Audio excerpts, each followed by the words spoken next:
You are lying down, drifting into the kind of slow story that fills the mind with little details. Imagine Egypt, not in the age of pyramids rising, but in the quiet corners of homes where families gathered.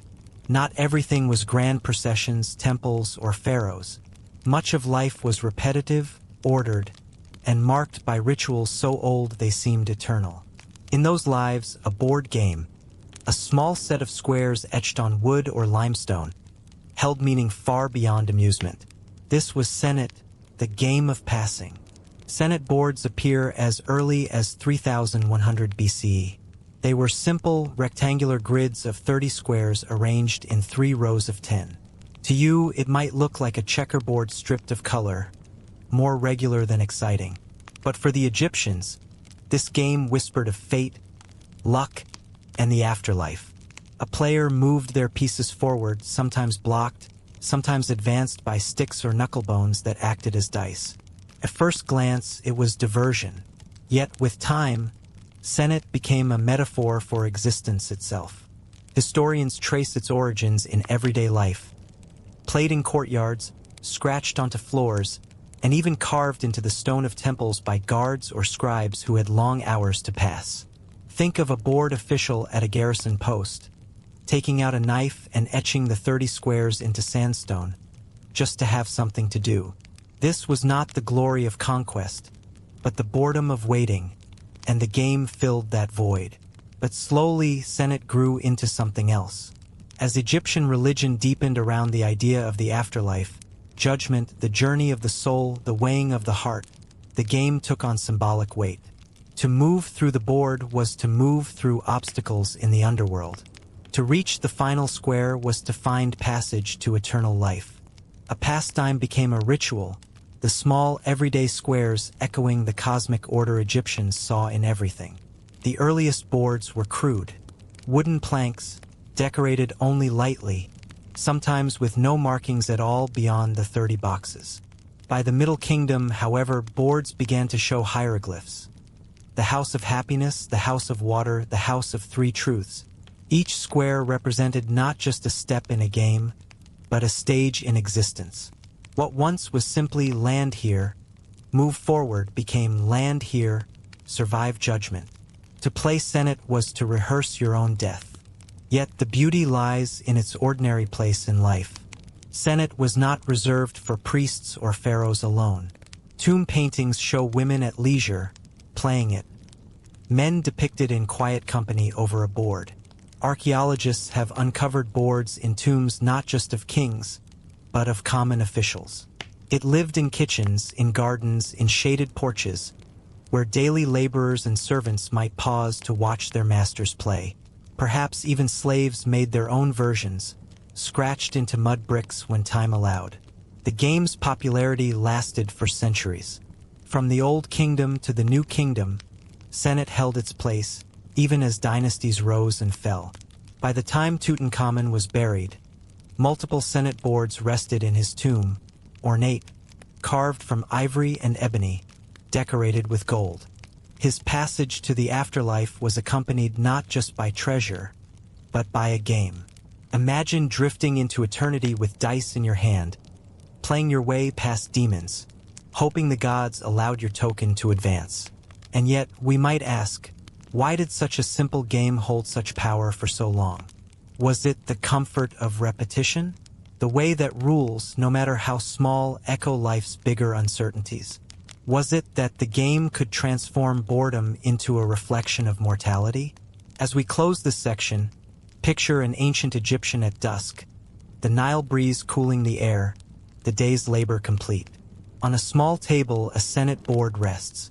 The player throws the sticks, moves a piece forward, then pauses. Ahead lie squares of promise and peril. Will they pass through, or will they remain trapped, repeating the same motions endlessly? The answer, as always, is uncertain. If you were to follow the Senet board from a casual pastime into its deeper meaning, you would find yourself not just at the gaming table, but in the world of Egyptian temples and tombs. What began as a way to pass idle hours became, over centuries, a ritual map of existence. This transformation tells us something important about Egyptian life. Even the most ordinary objects were pulled into the gravitational field of religion and eternity. Nothing remained purely mundane. By the Middle Kingdom, roughly 2050 to 1710 BCE, the game had already acquired a spiritual dimension. This was not unusual in a culture where weaving cloth, harvesting grain, or even pouring water could carry symbolic meanings tied to cosmic balance. In this setting, Senet ceased to be only a competition between two players and instead became a small-scale rehearsal of the soul's progress after death. Each move across the board's 30 squares symbolized advancing through the underworld, past gods, demons, and obstacles. Tomb paintings illustrate this shift. In the famous tomb of Queen Nefertari, wife of Ramses II, she is shown playing Senet against an unseen opponent. The opponent was not another human, but fate itself, or perhaps the gods judging her spirit. The board game was no longer simply wood and squares, but an interface between mortal and divine. For Nefertari and countless others, victory at Senet symbolized the successful navigation of the afterlife, a way to prove, in symbolic rehearsal, that they could pass the great trials awaiting beyond death. The details of these boards matter. Certain squares were given names, inscribed with hieroglyphs like the House of Rebirth or the House of Water, where the soul risked drowning if it faltered. These inscriptions turned each game into a miniature book of the dead, the ritual text buried with the deceased to guide them through the afterlife. The dice throw became a roll of fate, a reminder that life and afterlife alike were partly chance, partly strategy. Priests saw in the game a metaphor for the moral order. A piece blocked on the board was like a soul weighed down by sin or by failure to honor Ma'at, the principle of truth, balance, and justice that held Egyptian society together. To advance was to live in alignment with Ma'at. To be cast backward was to fall into chaos. What had once been idle entertainment now reflected Egypt's central philosophy: that life was fragile, ordered, and constantly at risk of imbalance. And yet, Senet remained accessible. Unlike temple rituals restricted to priests or burial rites reserved for the wealthy, the game could be played by nearly anyone. That tension, the common and the cosmic, may explain why it lasted so long. For workers, soldiers, or artisans, to sit with a Senet board was not merely to gamble time away, but to touch, however briefly, the same symbolic journey as pharaohs. Ordinary people rehearsed eternity one square at a time, with simple tokens of wood or stone. By the New Kingdom, 1550 to 1070 BCE, Senet boards grew more elaborate. Pharaohs commissioned boards of ebony inlaid with ivory, gilded with gold leaf, their squares inscribed with protective spells. Archaeologists have found Senet pieces carved in the shape of tiny animals, or simple pebbles worn smooth by fingers. In every case, though, the layout remained the same: 30 squares, arranged in 3 rows of 10. The constancy of the pattern speaks to the Egyptian love of order. The cosmos itself was imagined as a balance between stability and flux, and the board reflected this balance. It is striking to note how Senet appears in funerary goods. Tutankhamun's tomb contained multiple boards, some foldable, designed like boxes with drawers to hold playing pieces. To be buried with Senet was to ensure one carried the tools to navigate the afterlife. Just as food, sandals, and shabti figurines, small servant statues, were packed into tombs for use in eternity, so too was this game. Pharaoh or not, one might still need to play to win safe passage. But perhaps the most fascinating detail is how the game lingered in memory long after it ceased to be played widely. By the Greco-Roman period in Egypt, Senet had been largely replaced by other games, like Mehen, or foreign imports such as backgammon-like race games. Yet the old boards still appeared in tombs, lingering symbols of a belief system too embedded to vanish quickly. A game once scratched into temple steps by a board guard had become an eternal symbol of the afterlife's uncertainties. This transformation of Senet from ordinary leisure to sacred metaphor tells us about the broader rhythm of Egyptian history. Again and again, objects of daily life crossed the boundary into eternity. Bread became offerings. Clothing became sacred wrappings. Games became rituals.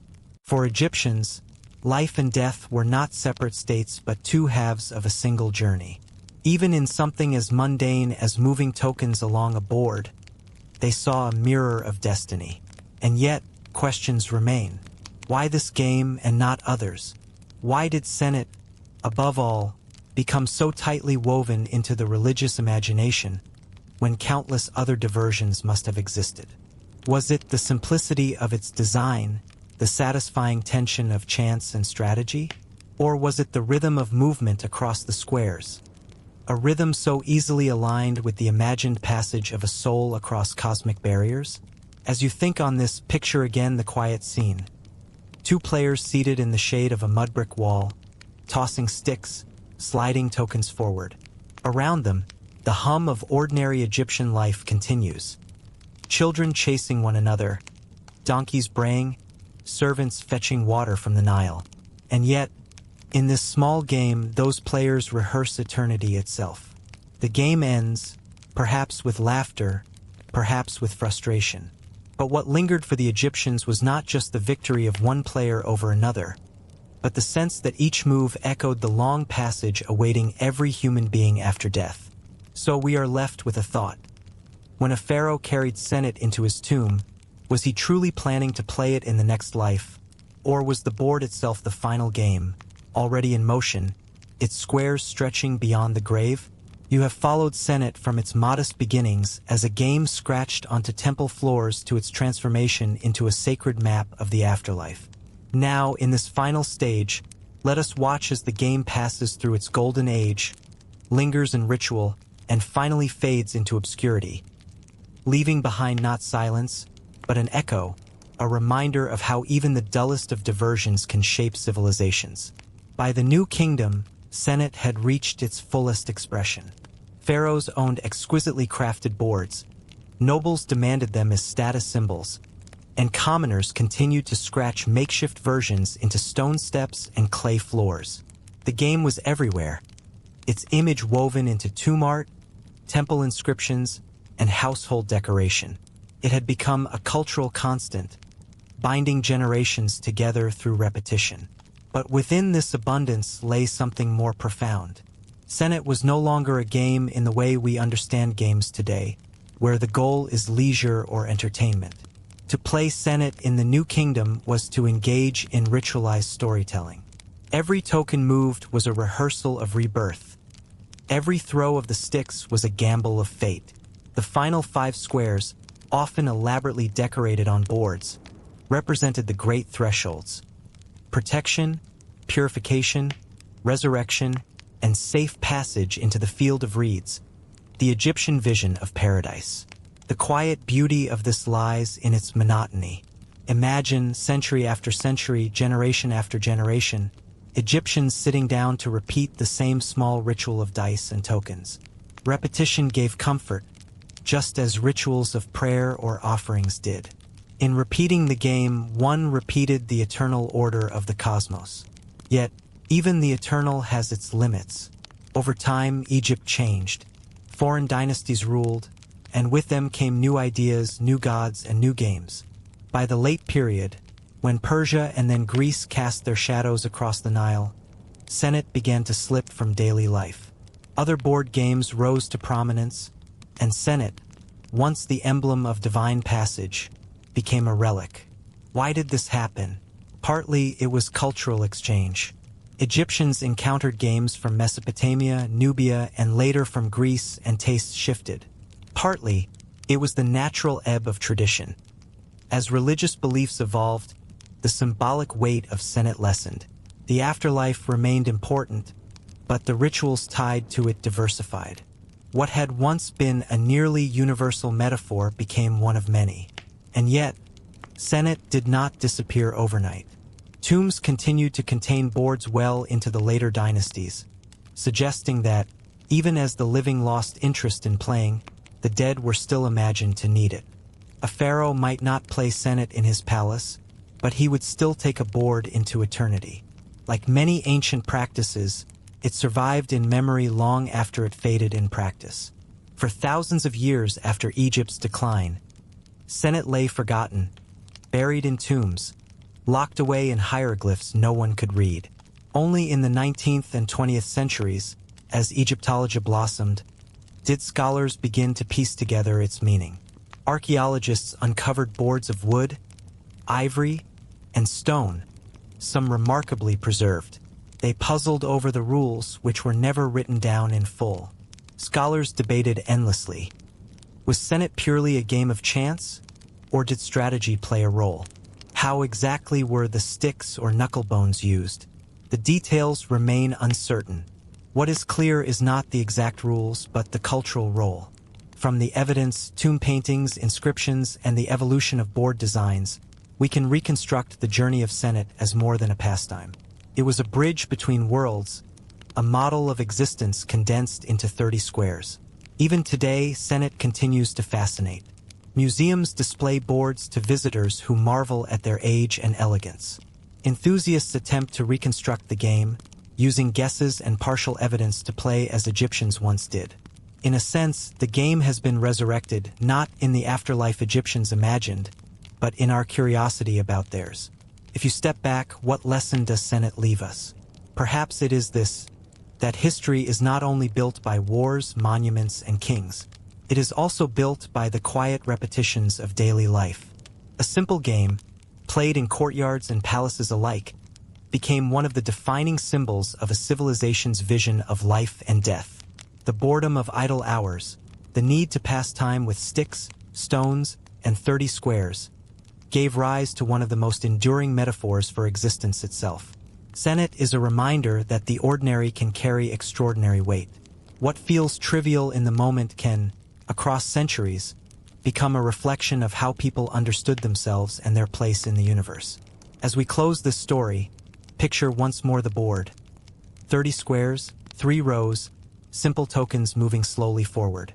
A player throws the sticks, hoping for progress. Sometimes they advance, sometimes they fall back. The game continues until one piece passes through the final square and is released. This, for the Egyptians, was life. This too was death.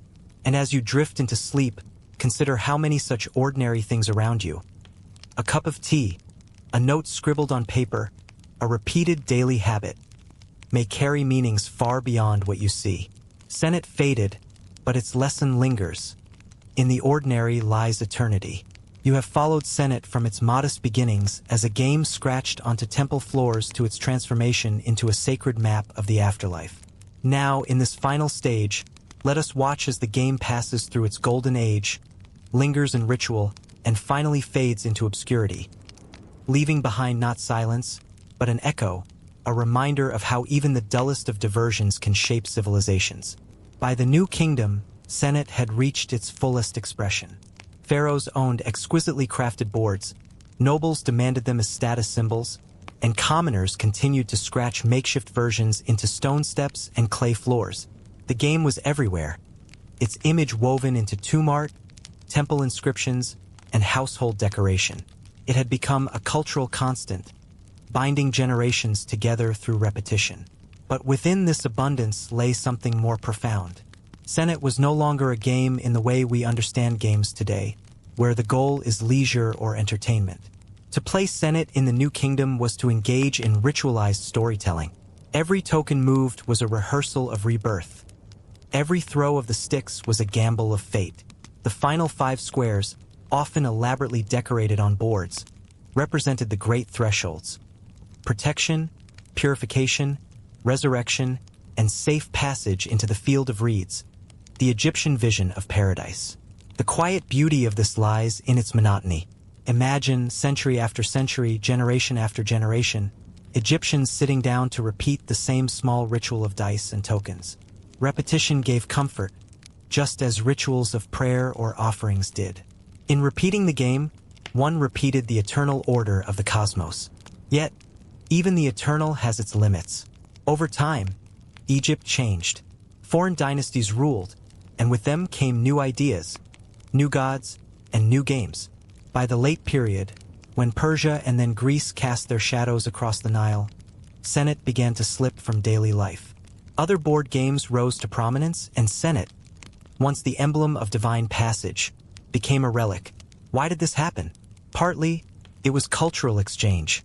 Egyptians encountered games from Mesopotamia, Nubia, and later from Greece, and tastes shifted. Partly, it was the natural ebb of tradition. As religious beliefs evolved, the symbolic weight of Senet lessened. The afterlife remained important, but the rituals tied to it diversified. What had once been a nearly universal metaphor became one of many, and yet, Senet did not disappear overnight. Tombs continued to contain boards well into the later dynasties, suggesting that, even as the living lost interest in playing, the dead were still imagined to need it. A pharaoh might not place Senet in his palace, but he would still take a board into eternity. Like many ancient practices, it survived in memory long after it faded in practice. For thousands of years after Egypt's decline, Senet lay forgotten, buried in tombs, locked away in hieroglyphs no one could read. Only in the 19th and 20th centuries, as Egyptology blossomed, did scholars begin to piece together its meaning. Archaeologists uncovered boards of wood, ivory, and stone, some remarkably preserved. They puzzled over the rules which were never written down in full. Scholars debated endlessly. Was Senet purely a game of chance, or did strategy play a role?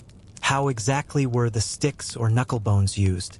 The details remain uncertain. What is clear is not the exact rules, but the cultural role.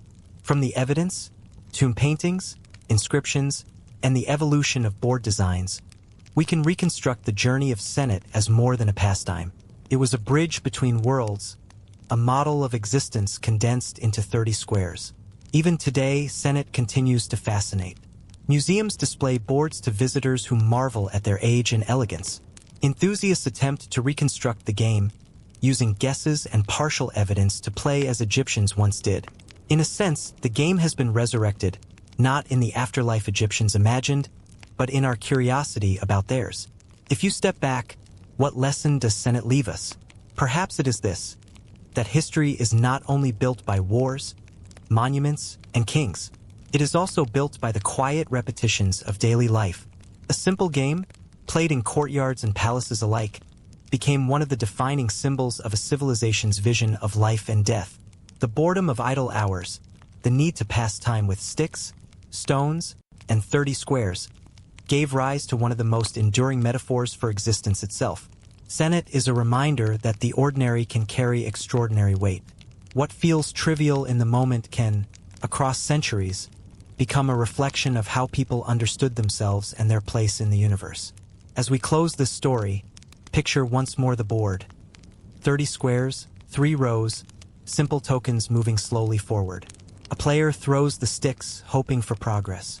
Sometimes they advance, sometimes they fall back. The game continues until one piece passes through the final square and is released. This, for the Egyptians, was life. This, too, was death. And as you drift into sleep, consider how many such ordinary things around you. A cup of tea, a note scribbled on paper, a repeated daily habit, may carry meanings far beyond what you see. Senet faded, but its lesson lingers. In the ordinary lies eternity. Salt does not glitter like gold or shine like silver. It is plain, white, and so common in our kitchens that it rarely draws a second thought. Yet for much of human history, salt was as precious as any gem.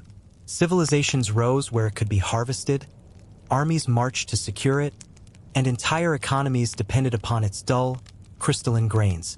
The story of salt is not dramatic in the way that battles and coronations are, but it is relentless. Quietly, over centuries, salt shaped borders, diets, and the very survival of human communities. Long before coins were minted or cities planned, people needed salt.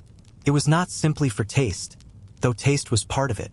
Salt preserved food, made otherwise perishable meat or fish last months instead of days.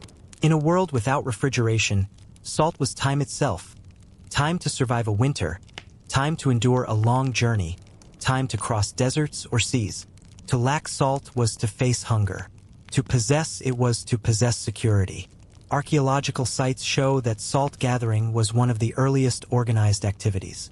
Around 6000 BCE, in what is now Romania, people boiled salty spring water in ceramic vessels to produce salt cakes. In China, saltworks were established by the 2nd millennium BCE, and in the Andes, highland peoples scraped salt crusts from dried lakes. Wherever humans settled, they sought this mineral with determination. Without it, life was shorter, harsher, more precarious. But salt was not only survival. It carried ritual and social meaning. In Egypt, salt was used in mummification, preserving not just food but flesh for eternity. In the Hebrew Bible, salt appears as part of sacred offerings, symbolizing purity and permanence. In Japan, salt was scattered to purify spaces, while in Africa, it was traded as a sign of wealth and status. To share salt at a table meant to establish trust. To betray someone after sharing salt was considered one of the deepest treacheries. It was both a substance and a symbol, anchoring daily necessity to spiritual significance. The importance of salt made it a foundation of trade. Long before railroads or cargo ships, great salt roads carved their way across continents. In Europe, one of the oldest trade routes, the Via Salaria in Italy, was dedicated entirely to transporting salt from the Adriatic to the heart of Rome. The word salary itself comes from salarium, the allowance Roman soldiers sometimes received in salt or money to buy it. Here was proof of its worth. Salt was wages, sustenance, and strategy all in one. Across Africa, the story was similar. The fabled salt mines of Tagaza in the Sahara supplied slabs of salt so large they were carried by camel caravans hundreds of miles across the desert. These caravans linked North Africa to West Africa, trading salt for gold, ivory, and slaves. Kingdoms like Mali flourished on this exchange. Their wealth built as much on the dull weight of salt as on the glitter of gold. It was said that in Timbuktu, salt was valued ounce for ounce with precious metals.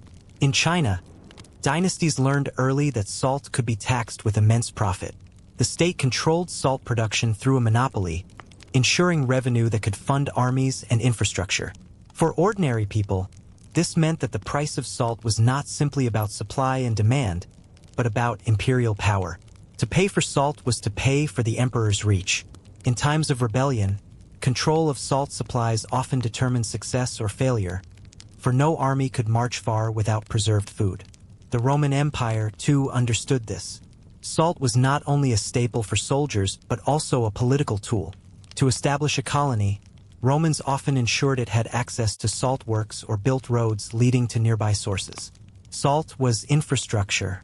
In Britain, the Droitwich salt springs supplied the empire with vital reserves, while in the Mediterranean, evaporating seawater in vast pans produced reliable quantities.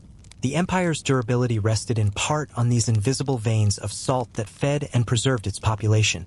Yet for all its importance, salt was rarely celebrated. It lacked the glamour of conquest, the spectacle of temples, the artistry of literature. Its story is written instead in quiet details. A cart creaking along a salt road, a woman sprinkling a pinch into a stew, a merchant weighing slabs at a market. Salt was boring, but boredom often hides power. To lose a shipment of salt could collapse a winter's food supply. To tax salt too heavily could provoke rebellion. To control salt routes was to control the rhythm of daily life. This power was not lost on rulers. In medieval France, the hated gabelle, a salt tax, fueled discontent for centuries and became one of the sparks of the French Revolution. In India, British colonial control of salt production and sales became a symbol of oppression. When Gandhi led his famous salt march in 1930, walking to the sea to make salt in defiance of British law, he chose salt precisely because it was ordinary. Every person needed it. Every household understood its value. To challenge salt taxes was to challenge the daily chain of control that bound millions of lives. But we are still in the early part of this long story. Imagine, for a moment, an ancient caravan winding through the desert, its camels laden not with gold or spices, but with slabs of dull, heavy salt. Each slab is precious. Each step of the caravan is survival for distant villages. The sun beats down, the wind whips sand across the path, but still they march, for the need is constant. So the question lingers. How did something so plain become the quiet engine of empires? How did grains that dissolve in water hold together the weight of nations? Salt's story in the medieval and early modern world is not told in bursts of glory but in the slow grind of taxation, trade, and necessity. By this time, its role had grown far beyond preservation or ritual. Salt had become a commodity threaded through law, economy, and empire so deeply that to control it was to control people's lives. Across Europe, towns rose and fell on salt. Along the Atlantic coast, salt pans spread like mirrors across the landscape, where seawater evaporated slowly under the sun, leaving behind its white crust. In France, the marshes of Guérande became famous for their delicate gray sea salt, harvested with wooden rakes by generations of workers. In Germany and Austria, brine was pumped from underground deposits and boiled in great cauldrons. In Venice, fleets carried salt from the Adriatic across the Mediterranean, where it was traded for grain, wine, and spices. The wealth of this city, so often celebrated for its glass and silk, rested just as securely on the steady trade in salt. Salt routes crisscrossed the continent. In Central Europe, the Salzstrasse, literally the Salt Road, linked the mines of Bavaria with the markets of the north. Caravans trudged slowly along these routes, carrying their crystalline cargo, while toll stations lined the way, collecting fees for passage. Salt was wealth on the move, and every state along the route wanted its share. The term "worth one's salt," still in use today, reflects a time when a worker's pay or a soldier's ration was bound up with this mineral. Taxation, however, made salt into something more than a trade good. It became a burden. In France, the gabelle, a royal tax on salt, was deeply unpopular. Instituted in the 14th century, it varied from region to region, meaning some provinces paid far more than others. Families were legally required to buy a minimum quantity of salt each year, whether they needed it or not. For the poor, this law was crushing. Smuggling flourished. Salt runners risked their lives to evade officials. Over time, resentment against the gabelle grew into one of the many grievances that fueled the French Revolution. In a quiet way, salt pushed people toward rebellion. Outside Europe, salt carried equal weight. In West Africa, the caravans of the Sahara remained lifelines, linking desert salt mines to the markets of Mali, Ghana, and later Songhai. The famous city of Timbuktu was as much a center of salt trade as of scholarship. Great slabs of salt, cut into manageable sizes, were carried on camelback for hundreds of miles, then traded for gold dust or grain. It was not unusual for salt to be valued ounce for ounce against gold. In desert towns, where survival itself depended on replenishing the body's salts lost to heat and sweat, the substance was not a luxury but life itself.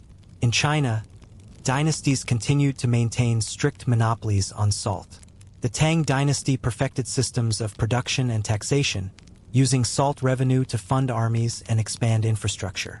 Later, under the Ming, salt merchants grew extraordinarily wealthy, some wielding influence comparable to nobility.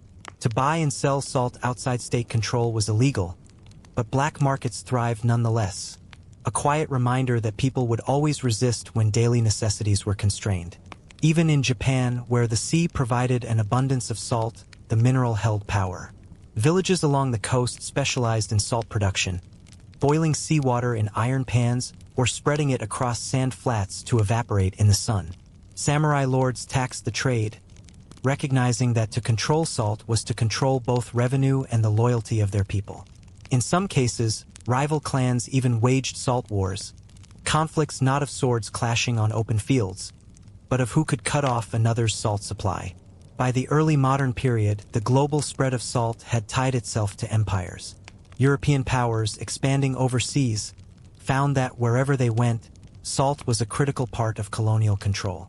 In the Caribbean, enslaved Africans worked salt ponds under brutal conditions, harvesting crystals under relentless heat. In India, the British established a salt monopoly, forcing locals to buy heavily taxed salt while forbidding them from producing their own. This was not simply economics. It was domination over the most basic element of survival. When Gandhi marched to the sea in 1930 to make salt in defiance of British law, he did so because salt touched everyone. Rich or poor, farmer or merchant, no one could live without it. To seize control of salt was to reclaim dignity. What is striking in this long stretch of history is how salt's power lay in its ordinariness. People did not dream of salt as they dreamed of gold. No poet sang of salt with the passion reserved for wine or roses. And yet, without salt, there was no preserved food, no reliable survival through winter, no security for armies on campaign. Salt's power was quiet, its influence subtle, but it shaped revolutions, sustained empires, and connected continents. Imagine, then, a marketplace in medieval Europe. A woman stands before a merchant's stall, buying her yearly allotment of salt. She is compelled by law, the price set by distant officials she will never meet. Behind her, a smuggler slips through an alley, carrying contraband salt wrapped in cloth. Far away, a caravan winds its way across the Sahara, its camels burdened with slabs. In Venice, ships load barrels of salt bound for foreign ports. Different worlds, different lives, yet all tied together by the same dull mineral. And so the question arises, how could such an ordinary substance inspire rebellion and resistance as much as survival?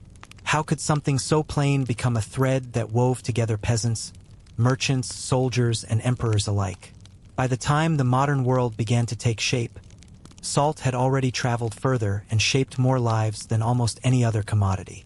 Its presence was so constant that it often disappeared into the background of daily existence, yet its absence could still trigger unrest and revolution. The story of salt in the modern era is not one of novelty but of endurance. It lingered in laws, shaped colonial policies, and became a symbol of freedom in movements that sought to throw off oppression. In France, the hated gabelle tax continued to weigh on people well into the 18th century. Though reforms softened its burden in some regions, the deep resentment it created never vanished. On the eve of the French Revolution, when people listed their grievances against the monarchy, salt taxes were among them. It may seem strange that a substance so plain could be mentioned in the same breath as calls for liberty, equality, and fraternity. But for the poor, the daily strain of paying for required salt was not abstract. It was hunger at the table. It was a pot of soup stretched thin. When the Bastille fell in 1789, it was not only the great ideas of philosophers that echoed in the streets, but also the quiet anger of households long weighed down by something as dull as salt. In India, the story repeated in another form. British colonial control extended even to the most ordinary of resources. By monopolizing salt production and forcing heavy taxes, the empire ensured steady revenue but also daily resentment. For farmers and fishermen, salt was not optional. It was the very means to preserve fish, pickle vegetables, and survive lean months. To be denied the right to gather it from the sea or harvest it from lakes was to be stripped of dignity. Gandhi understood this deeply. In 1930, he led his followers on the Salt March, a 240-mile journey to the Arabian Sea. When he bent to scoop up a handful of salt, it was not just an act of defiance. It was a statement that the simplest necessities belonged to the people, not to empires. The world watched, and salt became a symbol of resistance. Elsewhere, salt continued to be woven into the quiet machinery of states. In China, the state monopoly persisted for centuries, feeding treasuries and sustaining governments even as dynasties changed. In the United States, salt was central during the Civil War. Control of saltworks determined which side could preserve meat for its armies. Confederate soldiers sometimes went without rations simply because Union forces had destroyed their salt supplies. Battles were fought not only for territory, but for the brine springs and salt pans that allowed men to eat. Yet, in the industrial age, the grip of salt on daily life began to shift. New technologies, canning, refrigeration, chemical preservation, reduced reliance on salt for food storage. What had once been a lifeline became more of a seasoning, important but not absolutely vital. Saltworks that had stood for centuries declined, their marshes abandoned or turned to other uses. What remained was memory. Stories of caravans, rebellions, and taxes that had once made salt a matter of life and death. Still, salt never disappeared. Chemists discovered new uses. In glassmaking, in soap, in bleaching textiles. Industrial salt became a hidden foundation for modern manufacturing. The same substance that once determined whether peasants could endure a harsh winter now helped create paper, disinfect wounds, and de-ice roads in freezing winters. It had slipped from the center of political struggle to the background of infrastructure, but it was still there, woven into the bones of modern life. The symbolic power of salt lingered. 2. Religious rituals continued to use it for purification. Superstitions survived, throwing salt over the shoulder for luck, or fearing a spilled pinch as a sign of misfortune. Even in language, salt held its place. To be worth one's salt still meant to be worthy, just as it had in the time of Rome. Words preserve what daily life forgets. What salt leaves us with is a lesson in how ordinary things shape extraordinary histories. No one builds a palace for salt, yet empires rose and fell depending on who controlled it. No poet crowned salt with the praise of wine, yet rebellions grew from its taxes. No general marched under the banner of salt, yet armies lived or starved by its presence. Salt teaches us that history does not only move on dramatic acts, but on the steady, boring details of survival. So picture, finally, the journey of a single grain of salt. Once it was boiled from brine in a clay pot in ancient China. Another time it was scraped from the Saharan mines and carried by camel across the desert. Later, it was lifted in Gandhi's hand, held aloft as a sign of freedom. Today, it rests quietly in a shaker on your table. The same substance across thousands of years in countless lives, always present, always necessary. Salt does not dazzle. It does not entertain. But in its dull persistence, it built roads, filled treasuries, fueled rebellions, and stitched together the world. And even now, every time you sprinkle it onto food, you are part of that long, monotonous, astonishing history.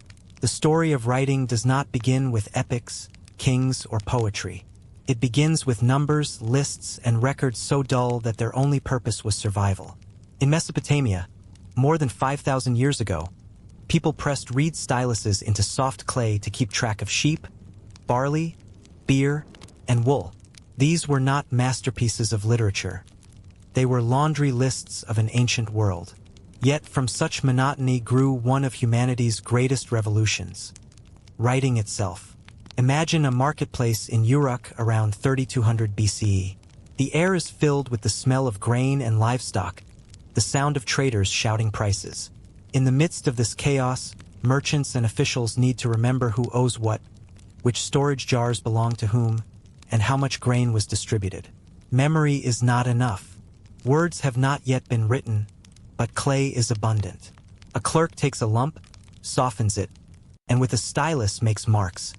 Circles for jars, wedges for numbers, pictographs for sheep or goats.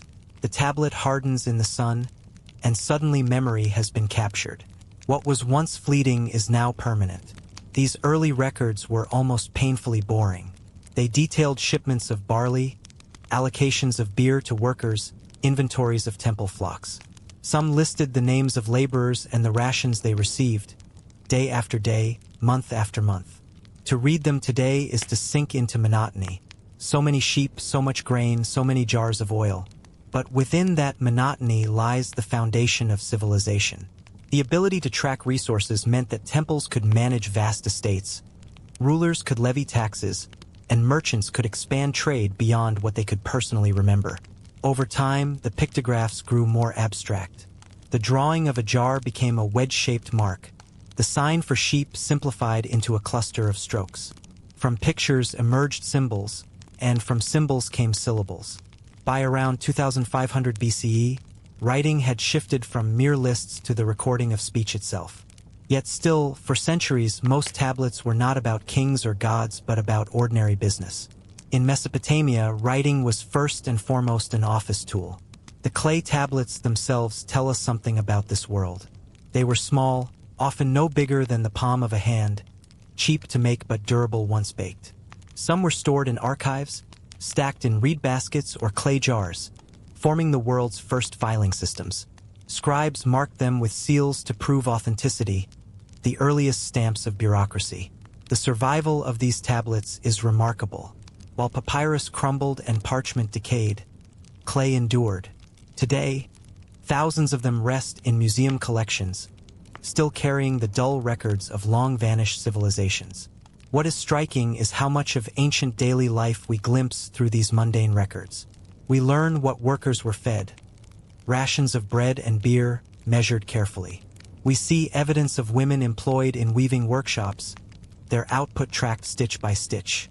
We find lists of oxen used for plowing, their health and replacements noted. Even family disputes left their traces: contracts over inheritance, records of loans, receipts for marriages arranged and dowries exchanged.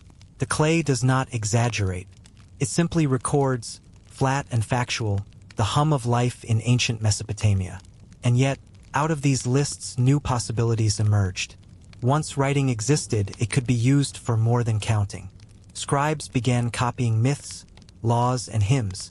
The Epic of Gilgamesh, the world's first great story, was written with the same script once used to tally sheep. The Code of Hammurabi, among the first written laws, was inscribed by descendants of those who had once merely marked jars. The leap from ration lists to literature was vast, but the path was paved by monotony. Without the boring work of accountants and clerks, there would have been no language fixed on clay. But think for a moment about the scribes themselves. They were not kings or priests but trained specialists, often from ordinary families. To become a scribe required years of practice in tablet schools. Students copied lists endlessly. Lists of animals, lists of professions, lists of geographic names. Hours were spent pressing wedge after wedge into clay, their hands cramped, their minds dulled by repetition. Only through this discipline could they master the art. The birth of writing was not sudden inspiration, but the slow grind of practice, as young scribes copied dull texts until they could inscribe contracts for merchants or hymns for temples. The irony of writing's origins is that it was not designed to tell stories, but to prevent them. A contract fixed in clay left no room for argument. A ration list silenced disputes about who received what. Writing was meant to stop the slipperiness of memory, to freeze life into permanent, boring lines. And yet, in doing so, it created the possibility of history, poetry, and philosophy. So the clay tablets of Mesopotamia leave us with a peculiar reflection. Civilization rests not on heroic deeds or monumental architecture, but on the tedious work of keeping track. The stories of kings survive because of the same system that counted goats. The beauty of Gilgamesh exists only because someone, long before, needed to make sure workers received their daily allotment of beer. As you drift further into the story, picture a scribe hunched over a tablet in a quiet corner of Uruk, pressing wedges into wet clay as the sun sets. He does not think of poetry or history or posterity. He thinks only of finishing today's record. 5 sheep for the temple, 3 jars of oil for the workers, 1 contract sealed with a stamp. He sets the tablet aside to dry, unaware that in these small, dull acts, he has helped invent one of humanity's greatest achievements. And so we are left with a question. Would writing have ever been born if not for the monotony of accounting? Would literature, philosophy, and history exist if ancient scribes had not first been burdened with laundry lists of barley and sheep? Clay tablets, once mere tools of trade and temple, soon became something more. As Mesopotamian society grew more complex, the humble lists of barley and sheep turned into instruments of law, administration, and cultural memory. What began as the clerk's tally became the foundation of empires. By the time of the Akkadian and Babylonian kingdoms, writing had shifted from pictographs into a full cuneiform script. The stylus marks were no longer simple pictures but wedges arranged in patterns, representing sounds as well as ideas. This allowed scribes not only to track goods but to record speech, decrees, and stories in a form that could be preserved. The clay tablets of this era reveal the machinery of early states. Kings needed to rule vast territories with distant cities and diverse peoples, and clay became the silent messenger of authority. One of the most striking examples of this transformation is the Code of Hammurabi, carved not only on stone but also preserved in clay copies. These tablets recorded laws that ranged from property disputes to wages, from marriage rules to penalties for theft. The laws were detailed, practical, sometimes harsh, but always specific. They gave order to society and offered a reference point beyond oral tradition. To settle a quarrel over land or trade, one could point to the lines impressed in clay. In a way, these tablets replaced memory with permanence and argument with precedent. Administrative tablets multiplied as empires expanded. Archives have been uncovered in palace ruins, containing thousands of clay records, tax receipts, census lists, and diplomatic letters. In Mari, a city on the Euphrates, archaeologists discovered more than 20,000 tablets, an entire bureaucracy preserved by accident when the palace burned. These charred tablets, unread for millennia, spoke again when deciphered in modern times, revealing the endless stream of reports, complaints, and decrees that sustained a kingdom. They are monotonous, but in that monotony lies the pulse of governance. Diplomacy, too, found its home on clay. The Amarna letters, written in Akkadian cuneiform though discovered in Egypt, show correspondence between pharaohs and Mesopotamian rulers. They negotiated marriages, alliances, and trade agreements across hundreds of miles, their words hardened in clay and carried by messengers. Without these dull tablets, we might imagine empires connected only by conquest. Yet here we see the paperwork of peace. Kings haggling over dowries, merchants requesting safe passage, envoys confirming the delivery of gifts. Clay also preserved the financial life of individuals. Debt contracts are among the most common finds. Simple records of loans in barley or silver, stamped with seals and witnesses. These documents, boring to the modern eye, bound people together in obligations and promises. A farmer might sign away future harvests. A merchant might pledge repayment after a caravan returned. Each agreement hardened into clay, carrying the weight of law. The rise of credit, interest, and debt concepts we still live with was fixed in these wedge-shaped marks. But not all tablets were strictly economic or legal. Schools used them as teaching tools. Archaeologists have uncovered practice tablets filled with scribbled lines, where students copied words and signs until their hands grew steady. Lists of vocabulary, proverbs, and exercises appear again and again, showing how scribes were trained in both technical and cultural literacy. It was a dull but essential education, creating the literate class that kept empires functioning. Through these tablets, we glimpse daily rhythms of Mesopotamian life in extraordinary detail. We know how many sheep were sacrificed to temples, how much grain fed a city in famine, how wages differed between skilled and unskilled laborers. We even see complaints from workers about unfair treatment or from merchants about broken contracts. The clay captured not only the grand scale of empire but the small frustrations of individuals. What makes this history fascinating is not only the content but the endurance. Paper can burn, parchment can rot, but clay, once baked, can survive for thousands of years. Fires that destroyed palaces accidentally preserved archives. Rivers that washed away cities left behind hardened shards of tablets. When modern archaeologists unearthed them, they discovered that the dullest accounts could carry across millennia. And yet, the monotony of clay raises a deeper question.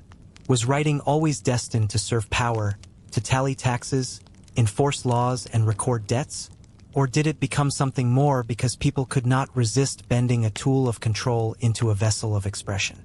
For alongside the laws and accounts, scribes began to copy hymns, prayers, and myths. The same script that bound peasants to debts also told of gods and heroes. Picture again the scribe in his school, bent over a tablet. His teacher dictates, "List the cities of Sumer, list the names of fish, list the professions of men." The student copies line after line, his hands weary. Yet in time, those same hands may write down the Epic of Gilgamesh, or inscribe a hymn to Inanna. Out of repetition comes mastery, and out of mastery, the possibility of beauty. So as you imagine the endless archives of clay, stacked high in palace storerooms, think of the balance they hold. On one side, the monotony of bureaucracy, taxes, debts, rations. On the other, the stirrings of literature and memory. Clay bore both equally. In its dull persistence, it carried not only the weight of empire but the seeds of culture. The question lingers. If clay had not been used to track barley and sheep, would the words of Gilgamesh have ever been pressed into it? Would poetry and law have found their form, if not first shaped by boredom? The clay tablets of Mesopotamia, born from the dull necessity of counting grain and sheep, eventually carried far more than numbers. They became the vessels of memory, bearing myths, hymns, omens, and the first stirrings of science. In their wedge-shaped marks, we find not only bureaucracy but imagination, the attempt of a people to explain their world and preserve what mattered most. Among the most famous of these is the Epic of Gilgamesh. What began as fragments of oral tales told by bards was eventually pressed into clay by scribes. Across tablets, the story unfolds of a king who seeks immortality, of his friendship with the wild man Enkidu, of their battles with monsters, and of Gilgamesh's ultimate realization that death is inescapable. It is a deeply human tale, speaking across 4,000 years, yet it was written in the same script once used to tally beer rations. The clay that once recorded taxes now bore philosophy. Out of monotony came meaning. Clay also carried hymns to the gods, prayers recited in temples, and rituals meant to secure divine favor. The goddess Inanna, fierce and complex, appears again and again, her deeds recorded alongside instructions for her worship. These hymns are repetitive, formulaic, often monotonous, yet they reveal how people sought to reach beyond their mortal limits. Just as Senate in Egypt became more than a game, so too did Mesopotamian writing become more than accounting. It became a bridge to the divine. Perhaps most fascinating are the omen texts. Mesopotamians believed that the gods spoke through signs. The pattern of stars, the shape of animal livers, the cracks in a burnt sacrifice. Scribes recorded these signs on clay, building great collections of omens. If a sheep's liver has a mark here, the king will prosper. If the stars align thus, famine will follow. These tablets, tedious in their detail, reflect an early science, an attempt to predict the future by recording the past. They were archives not of imagination but of pattern-seeking, the beginnings of astronomy and medicine hidden in superstition. Clay tablets also preserved mathematics. Scribes recorded multiplication tables, lists of squares, and problem sets for students. They devised ways to calculate the area of fields and the volume of granaries.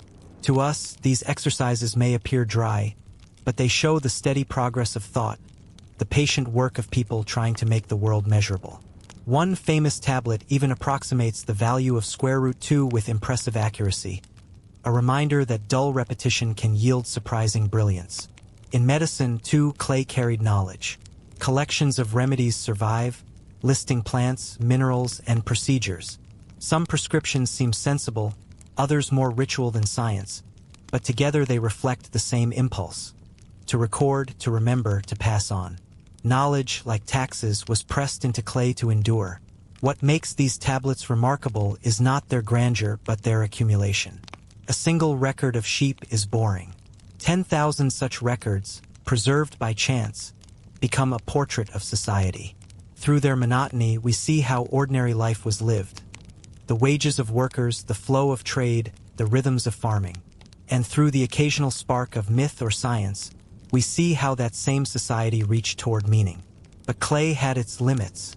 It was heavy, fragile, and slow to produce. As empires shifted, papyrus and parchment offered quicker means of writing. By the time of the Persian and Greek dominions, clay's central role declined. Libraries of tablets were abandoned, left to crumble or to be buried by time.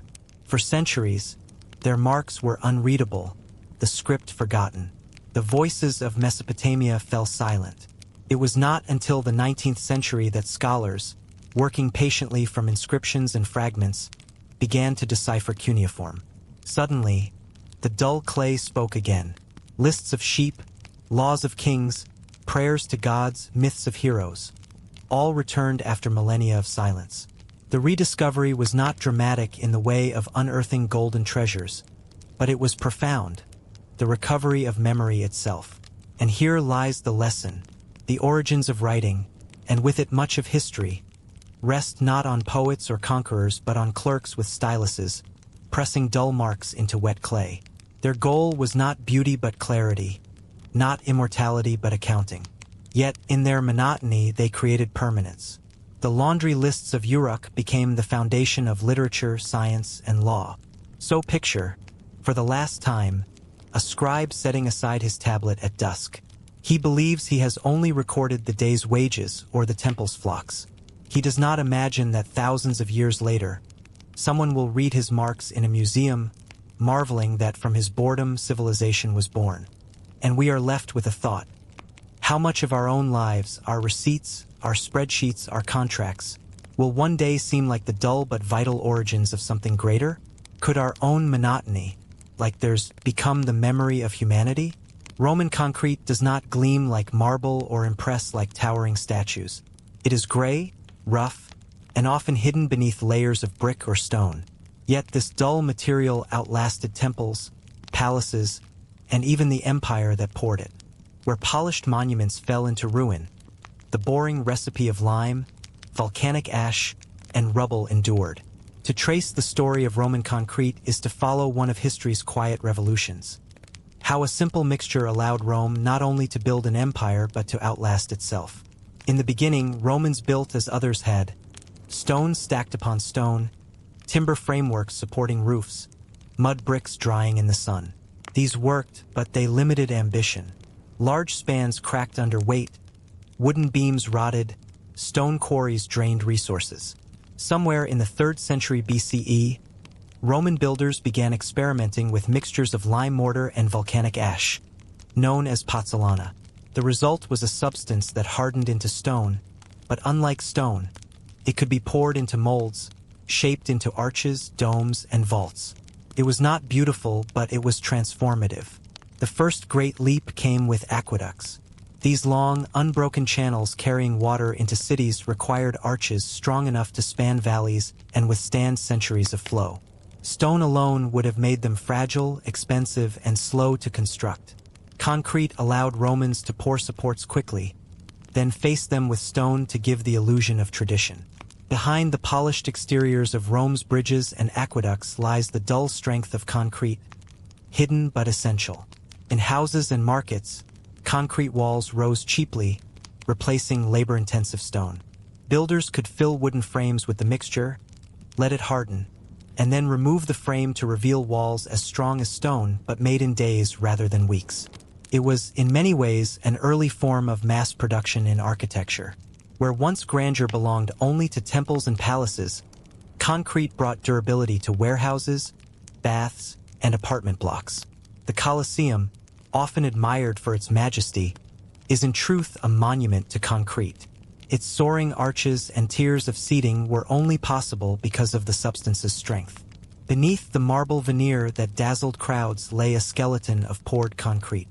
Without it, the amphitheater could not have held 50,000 spectators, nor stood through earthquakes and neglect for nearly 2 millennia. The Pantheon, too, with its great dome still unbroken after 1,900 years, is concrete at its finest. Its recipe was adjusted cleverly. Lighter pumice near the top, heavier basalt at the base, so that the dome's weight was balanced. The oculus, the open circle at its center, is less a symbol of divine light than a practical hole to reduce strain. Behind the beauty lies boring calculation.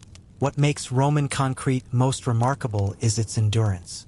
Modern concrete, though stronger in initial compression, often cracks and crumbles within decades. Roman concrete, by contrast, grew stronger with age. The volcanic ash within it reacted slowly with water, forming new crystals that healed cracks and reinforced the structure. In harbors, Roman concrete set underwater, binding rubble into piers that resisted waves for centuries. Some of these marine works remain intact today, while modern equivalents decay. The recipe was not perfect for all uses, but where it fit, it lasted astonishingly well. Yet at the time, Romans did not boast of concrete. Writers praised marble, bronze, and gilded columns. Concrete was too plain, too utilitarian to win admiration. It was the background of architecture, not the star. And perhaps this was its greatest strength. While marble was plundered, bronze melted down, and statues toppled, the dull gray bones of concrete remained. The monuments we admire today are survivors not because of beauty but because of boredom. Concrete also spread Roman order across the empire. Roads, baths, amphitheaters, and warehouses followed the same construction methods from Britain to Syria. To walk into a Roman town anywhere was to see the same arches, the same walls, the same dull gray strength beneath local decoration. Concrete was empire made solid, a material language of control and uniformity. When Rome declined, knowledge of the recipe faded. Medieval builders lacked the volcanic ash that made Roman concrete so durable. But more than that, they lacked the tradition of experimentation that Roman engineers had cultivated. Stone returned as the dominant material, and concrete, so ordinary in its own time, became a lost art. Only in the modern era, when industrialization brought new forms of cement, did concrete reemerge as the backbone of construction. But even today, engineers study Roman concrete to understand why it survived storms and centuries when our own mixtures crumble. The story of Roman concrete is not one of glory but of persistence. Its lesson is that strength often lies in what seems unremarkable. Marble dazzles, but it shatters. Bronze gleams, but it rusts or is melted for coin. Concrete, dull and gray, holds firm. So imagine, for a moment, a Roman laborer mixing lime, ash, and rubble in a wooden trough, pouring the paste into a frame for a warehouse wall. He does not think of glory or posterity. He thinks only of the day's wage, the satisfaction of a wall that will stand. Yet that wall, plain and uncelebrated, may outlast his city, his empire, even his civilization. And the question lingers: is it not in the boring, the unnoticed, that history often builds its most enduring foundations? Concrete did not only build Rome's monuments, it built its skeleton. Beyond the amphitheaters and temples admired by visitors, concrete quietly shaped the infrastructure that made the empire function. Its dull gray presence underpinned aqueducts, cisterns, sewers, warehouses, and harbors, creating the hidden network that allowed Rome not just to conquer, but to endure. Consider the aqueducts again. More than 11 major aqueducts carried water into Rome at its height, stretching for hundreds of miles across valleys and hills. The channels themselves were lined with waterproof concrete. This mixture of lime and volcanic ash created a smooth, durable coating that kept water from seeping away. Even underground, in dark tunnels where no citizen ever looked, concrete worked silently, guiding water with consistency century after century. Without it, the city could not have grown to feed 1 million mouths. In the Cloaca Maxima, Rome's great sewer, concrete lined tunnels that carried waste out of the city. It was not glamorous, but it was essential. The health of the population, the reduction of disease, and the possibility of dense urban life all depended on this hidden architecture. People rarely praised it, yet they relied on it every day. Warehouses along the Tiber also bore the mark of concrete. Grain from Egypt, olive oil from Spain, wine from Gaul, all flowed into Rome's heart. To store such vast quantities, structures needed strength without excessive cost. Concrete provided it. Builders poured walls and foundations quickly, then faced them with brick or stone. Behind the facade, the dull mixture held steady. Food security for the empire's capital rested not on marble but on gray walls few noticed. Perhaps the most remarkable use of Roman concrete was in harbors. Along the coasts of the Mediterranean, Romans created piers and breakwaters that extended into the sea. They did this by submerging wooden forms filled with volcanic ash and lime. As the mixture hardened underwater, it bonded with the rubble, forming a concrete stronger than the stone around it. These maritime works resisted waves and storms for centuries, allowing ships to dock safely and trade to flourish. At Portus, near Rome, massive basins and channels lined with concrete created one of the busiest ports of antiquity. Even now, fragments of Roman harbor concrete remain intact, baffling modern engineers with their resilience. Roads, too, though famous for their stone paving, relied on concrete beneath. The foundation layers included lime mortar binding gravel and rubble, creating a surface that resisted erosion. This dull, unseen layer allowed Rome's legions to march swiftly, merchants to move goods, and messages to travel across provinces. The boast that all roads lead to Rome was made possible by a substance so ordinary it rarely earned mention. The empire spread partly because of this quiet efficiency. Soldiers could be supplied through harbors and roads built of concrete. Cities could thrive with aqueducts and sewers lined in the same mixture. Provinces felt Rome's presence not only in governors and laws but in baths, amphitheaters, and warehouses, all erected with this gray backbone. Concrete was the empire's material language, repeating itself from Britain to Syria. And yet, despite its ubiquity, Romans themselves often looked past it. Vitruvius, the Roman architect whose treatise survives, described recipes for concrete, but lavished more attention on proportions, columns, and ornament. For him, beauty lay in symmetry and order, not in the gray mass poured into molds. Perhaps this neglect is why the art of Roman concrete faded after the empire fell. What was too boring to praise was too easy to forget. Modern engineers now study Roman harbor concrete with fascination. Under microscopes, they find crystals of a rare mineral called aluminous tobermarite, formed slowly as seawater reacted with volcanic ash. These crystals gave the concrete self-healing properties. Cracks that would have doomed modern concrete instead filled with new minerals. What Romans built by rule of thumb and tradition turned out to have chemistry that modern science struggles to replicate. The dull recipe hides brilliance born not from theory, but from centuries of trial and error. Picture a Roman dockworker in Ostia, standing on a pier of this concrete as a ship unloads amphorae of wine. He does not marvel at the pier. He curses the sun, the weight of the cargo, the demands of merchants. He walks on a marvel without knowing it, for the pier will outlast him, his city, and perhaps even his empire. And so the thought arises, was Rome's power truly in its armies and emperors, or in the boring foundations that made their world possible? Without the gray strength of concrete, would Rome have been anything more than another empire crumbling back into dust? When the empire crumbled, so too did the knowledge of its concrete. Not the material itself, lime and mortar remained in use, but the particular mixture that made Roman work so enduring. The recipe was never fully lost. Masons continued to use mortars through the Middle Ages. Yet the precision of volcanic ash, lime, and aggregate, and the habits of testing and adapting mixtures for different conditions, slowly vanished. In the centuries after Rome, builders returned to stone. Cathedrals rose on pillars of cut limestone. Castles thickened with quarried blocks. Bridges arched with granite and brick. These works dazzled the eye, but their construction was slower and more expensive than the concrete methods of Rome. A cathedral might take generations, where Romans had raised vast amphitheaters in years. Concrete lingered in small ways, but its central role faded. What had been too boring to praise proved too easy to neglect. Meanwhile, the old monuments endured. The Colosseum, battered by earthquakes and stripped of marble, still stood. The Pantheon's dome remained unbroken, still the largest unreinforced concrete dome in the world. The aqueducts, though many collapsed, continued to carry water in parts of Italy and Gaul. Roman harbors, submerged for centuries, resisted waves while modern equivalents built nearby crumbled within decades. Travelers in the Middle Ages marveled at these ruins, often attributing them to giants or lost races.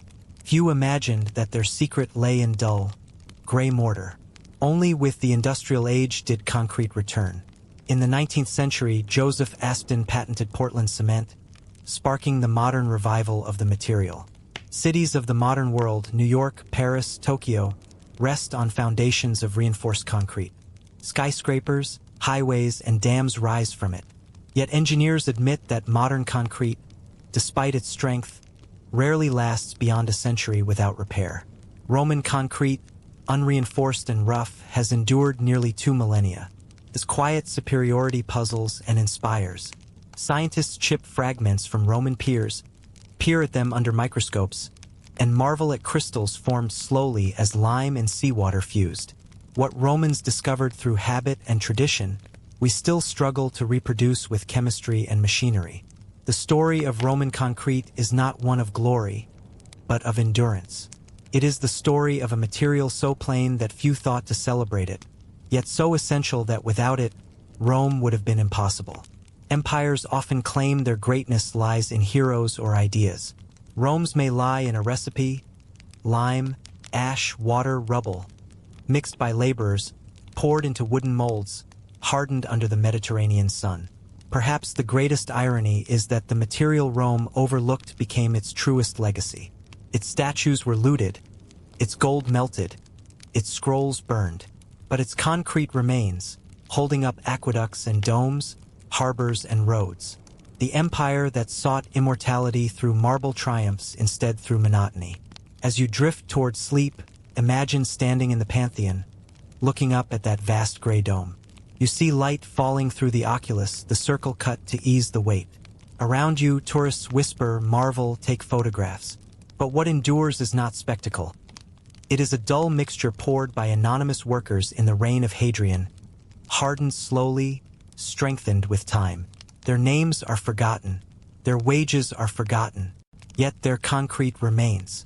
And so the question lingers, when our own modern buildings crumble, will they endure like Rome's? Or will our brilliance, hidden in steel and cement, prove more fragile than the dull recipe of an empire long gone? When you think of ancient Egypt, it is easy to picture pyramids rising out of the desert, the gilded tombs of pharaohs, or the solemn faces of gods painted on temple walls. But those marvels rested on something far less glamorous: grain. Egypt's greatness was built not on stone alone, but on bread, porridge, and beer made from barley. And at the heart of this abundance was a vast system of record-keeping, overseen by scribes who spent their days tallying harvests, filling scrolls with numbers, and ensuring that every field was accounted for. Without this dull bureaucracy, the splendor of Egypt would have crumbled. The Nile, flooding predictably each year, made Egypt unique. Unlike Mesopotamia, where rivers shifted and sometimes failed, the Nile's flood was regular, depositing rich silt across its floodplain. Farmers planted wheat and barley in this fertile soil, timing their labors to the rhythm of the river. A good flood meant full granaries. A poor one meant famine. The Egyptians understood this deeply, and so their rulers watched the river with obsessive care. Officials measured flood levels with nilometers, stone staircases carved into riverbanks, recording the height of the water to predict the harvest. This was not just curiosity. It was administration, because grain was not simply food. It was tax. Egypt's taxation system revolved around agriculture. Every farmer owed a portion of his crop to the state, whether to feed temple workers, sustain soldiers, or support monumental building projects. To enforce this, the government dispatched scribes into the countryside at harvest time. These men carried pallets, brushes, and jars of ink, recording precisely how many sheaves of wheat each farmer had gathered. They were not warriors, but their presence inspired dread. Tomb paintings show peasants bent double under blows from overseers, driven to confess their yields. The scribes did not swing the sticks, but their calculations determined how much a man owed. In Egypt, power flowed as much from ink as from spears. The granaries that collected this tax were enormous. Constructed of mud brick, with high walls and narrow doorways, they were designed to hold thousands of bushels of grain. Workers poured the harvest in from above, and clerks kept records of every delivery. Seals stamped in clay marked ownership, and tallies inscribed on ostraca, shards of broken pottery used for notes, ensured nothing went uncounted. These systems were monotonous but essential. The state could only function if it knew how much food it controlled.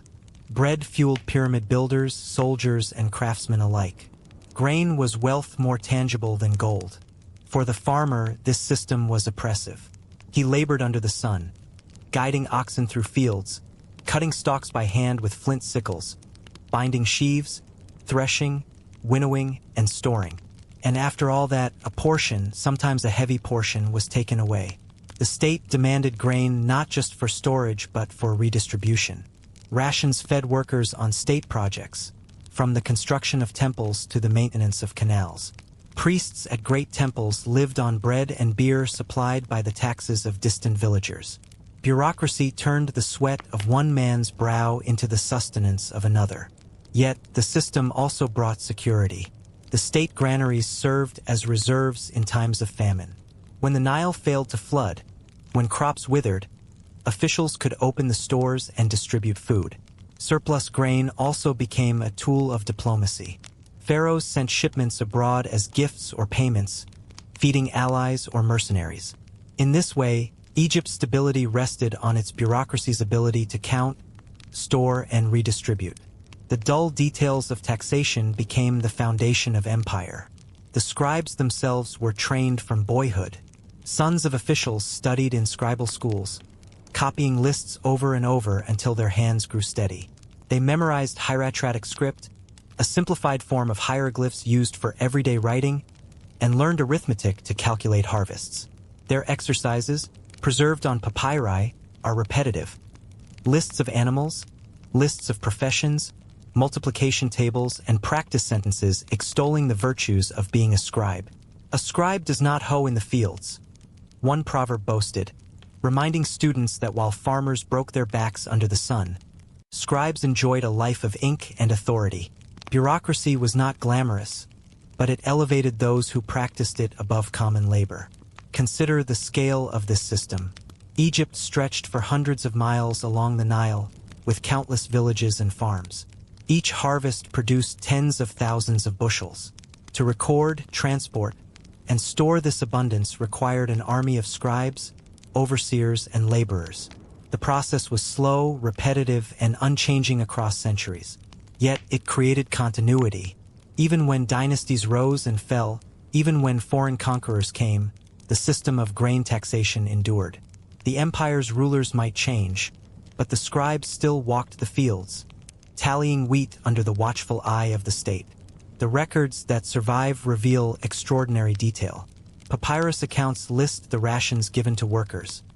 So many loaves of bread, so much beer allotted daily. Ostraca from Thebes showed deliveries of grain to temples, scribbled hastily but clearly. Tomb inscriptions of scribes boast of their precision. Never did I take more than was due, nor allow a man to escape his tax. For these officials, honesty in accounting was a virtue as important as bravery in war. It is easy to overlook this bureaucracy when gazing at pyramids or statues, but those monuments could not exist without it. Every stone block hauled into place at Giza was pulled by workers fed on taxed bread. Every soldier in Ramses' army marched with grain carried from state stores. Every festival honoring the gods relied on offerings measured and recorded by scribes. The bureaucracy was invisible, but it sustained the visible glory. And yet, the system was fragile. A poor flood, an incompetent scribe, or corruption could unravel it. Famine struck when granaries ran dry or when officials hoarded grain for themselves. Revolts broke out when taxes grew too heavy. In times of chaos, records burned, granaries were looted, and the delicate balance collapsed. Egypt's history is marked by periods of stability punctuated by collapse, and always, grain lay at the center. Think of the monotony of it all. Year after year, scribes venturing into fields, farmers presenting harvests, overseers watching with sticks in hand, granaries filling, papyri piling up in dusty offices. No one praised these processes. No poet sang of them. But without them, the empire would not have endured for 3,000 years. So we are left with a thought. Was Egypt truly built by pharaohs and gods? Or was it built by the endless lists of wheat and barley tallied by scribes? Without the boring bureaucracy of grain and taxes, would the pyramids have ever risen above the desert? The first section carried us into the fields, where farmers bent over their wheat and barley while scribes tallied the harvest. In this second part, we move deeper into the system itself. How the bureaucracy functioned across dynasties, how corruption crept in, and how famine or mismanagement could shake the very foundations of Egypt. If Section 1 gave us the rhythm of the harvest, Section 2 gives us the machinery of control. Egypt's rulers understood that food was power. Gold and incense dazzled foreign allies, but grain was the substance that kept armies moving and temples active. To control grain was to control Egypt itself. This is why the bureaucracy that recorded, stored, and distributed food became one of the most durable parts of Egyptian governance. Pharaohs might change, priesthoods might rise or fall, but the scribes remained, their styluses scratching out the daily flow of barley and wheat. At the heart of this machinery was the central granary system. These were not scattered storehouses but an organized network tied together by records. In each nome, the regional divisions of Egypt, local officials managed granaries that funneled their surplus toward major centers. From there, food moved along the Nile by boat, the river serving as the empire's great highway. The bureaucracy mapped every stage. Which village delivered how much, which official recorded it, which temple received it. Papyrus accounts, discovered in fragments, show just how detailed these records were. Columns of numbers stretch across the sheets, each line representing another consignment of grain. The scribes, as always, stood at the center. They were more than bookkeepers. They were the state's eyes and ears, ensuring that the flow of grain matched expectations. Tomb paintings often depict them as slim men with pallets in hand, seated while stronger farmers labored before them. Their job was to calculate, to assess, and to judge. Farmers feared them, for a single line of ink could double a man's burden. Yet scribes also feared one another. The state employed overseers of overseers, auditors who checked the tallies, and inspectors who investigated discrepancies. The system was designed to prevent loss, though loss still occurred. Corruption, unsurprisingly, seeped into this machinery.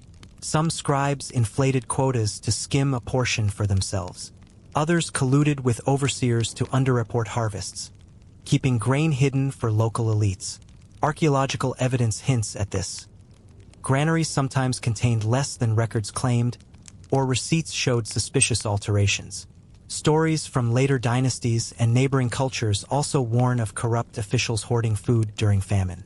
For the peasant, there was little recourse. To challenge a scribe's tally was dangerous. Whips and rods awaited those who resisted. Bureaucracy, dull as it seemed, had teeth. And yet, the bureaucracy also offered protection. During the Middle Kingdom, when the Nile's flood failed repeatedly, officials opened state reserves to distribute grain. Surviving inscriptions boast of noblemen who fed the hungry in years of famine, who did not allow a man to starve in my town. These declarations, carved into tomb walls, were not mere vanity. They reflected the reality that the state's granaries, though imperfect, could save lives when nature faltered.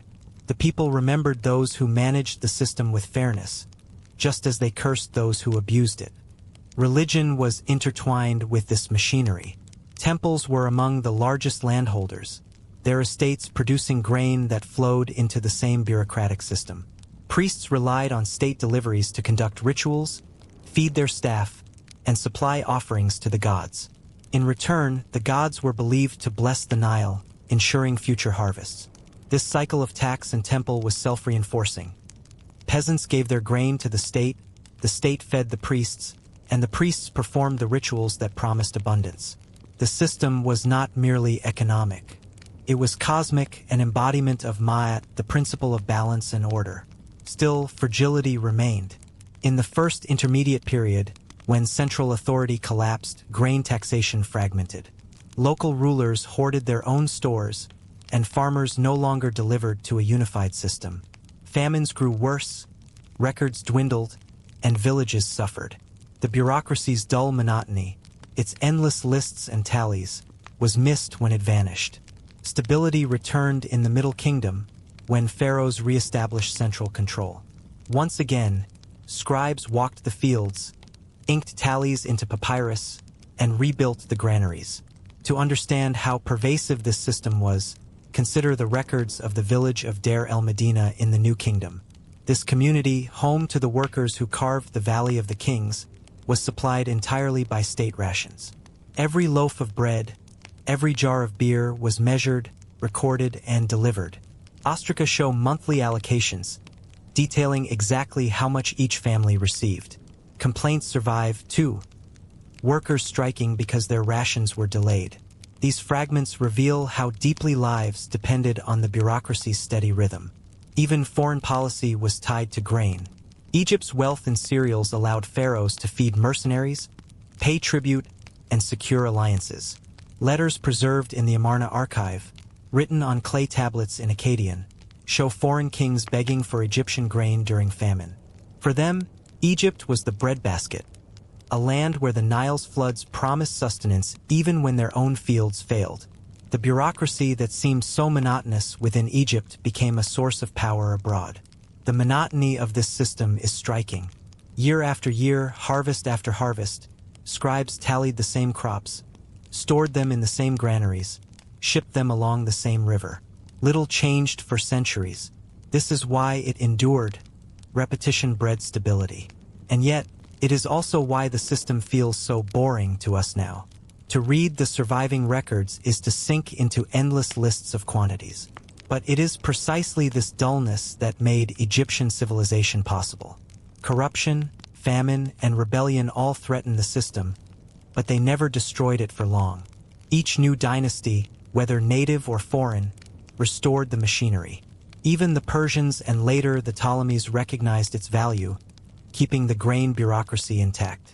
For them, as for the Egyptians before, the surest way to hold power was not by force of arms alone, but by control of food. So picture again a scribe at work. He sits cross-legged in a field, his palette balanced on his knee, his brush dipped in ink. Before him, a farmer presents his harvest. Behind him, an overseer waits with a rod, ensuring compliance. The scribe writes, "So many sheaves of wheat, so many measures of barley." He adds them to his list, one line among thousands. It is monotonous, almost mechanical, and yet, with each mark, he sustains the empire. The machinery of grain and taxes was not dramatic. It did not win battles or build temples directly, but it fed those who did. Its monotony was its strength, and its strength was Egypt's survival. So the question lingers. Was Egypt's greatness truly the result of divine kingship, or was it the product of this endless bureaucracy? Farmers bent in the fields, scribes bent over their palettes, overseers enforcing quotas, and granaries silently filling year after year? The story of Egypt's grain and taxes does not end with scribes in the fields or peasants bent beneath burdens. It extends outward and forward, shaping not only the empire itself but also the civilizations that followed. The bureaucracy of food, so dull in its endless lists, left a legacy that echoed through the ancient Mediterranean, the Near East, and even into modern systems of taxation and governance. To finish this tale, we must follow how the granary became not merely an Egyptian institution, but a model for empire. For thousands of years, Egypt's stability rested on its ability to turn fertile land into controlled surplus. The Nile's floods were generous, but generosity without order can vanish into waste. By creating a system where every sheaf of wheat was tallied, where every granary was sealed and recorded, Egypt transformed abundance into permanence. Other civilizations noticed. To the east, Mesopotamian city-states had their own systems of rationing and taxation, but Egypt's scale impressed them. To the west, as Greece and later Rome grew, they too learned to see grain not only as food but as power. The legacy of Egypt's system is clear in how foreign rulers treated the land. When Alexander the Great conquered Egypt in 332 BCE, he found a bureaucracy already in place. Rather than dismantle it, he and his successors, the Ptolemies, preserved it. Greek administrators adapted the old methods of tallying harvests and taxing farmers. Ptolemaic papyri, written in Greek and Demotic, show the same repetitive details.